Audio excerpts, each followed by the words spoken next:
Hi, it's me again with CorelDraw Tips and Tricks. Really simple design, and you could change it and make your own. But the reason I decided to make the video is because there's a couple of tools that you could use. So I'm going to draw a rectangle without holding down the control button. I want this to be an even number or a roundable number. So I'm going to, whatever you call it, divisible number. And now I'm going to go, I made it 5 inches because I've set my nudge factor on 2.5. I'm going to grab it. I'm going to go to object and convert it to a curve. And when I do that, I get nodes. I'm going to click on it, use the right arrow key, click on it, use the left arrow key, click on both these and go right here to add a node. It added a node there. It doesn't really matter. I'm going to take it away. And then I'm going to do it like that. Now, the other one I actually did twice, but I'm going to leave it like that on this one.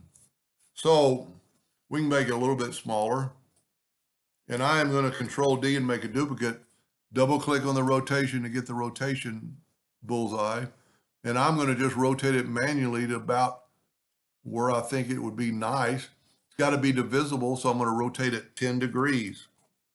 Now with that, I'm going to take the Smart Fill tool, set on any color. I'm going to use that blue, so I'm going to go ahead and make it a blue. And I'm going to fill in that spot. I'm going to nudge it over. Now I'm going to take away these two. I'm going to move it back. I'm going to Control D and make a duplicate, move the rotation to here, and I'm going to rotate it 10 degrees. So now I can take this first one, and you can do anything you want to here.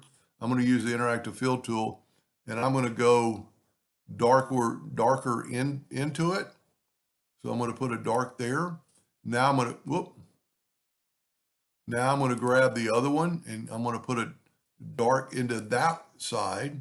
And like I said, you could use any color and any amount of, shading or interactive fill tool, whatever you think looks the best. Now I'm going to group these together, Control G, Control D to duplicate it. Now earlier we did 10 degrees, so now we got two of them.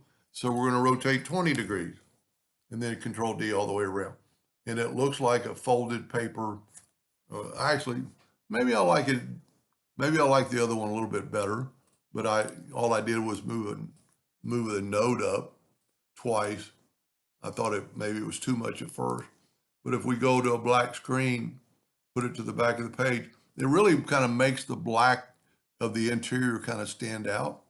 And this is a very good one that you could clone. I'm not going to do it, but you could clone it and be able to change it in real time. I kind of do like this one better if you look right in here. Anyway, I hope that helped a little bit. Thank you for watching.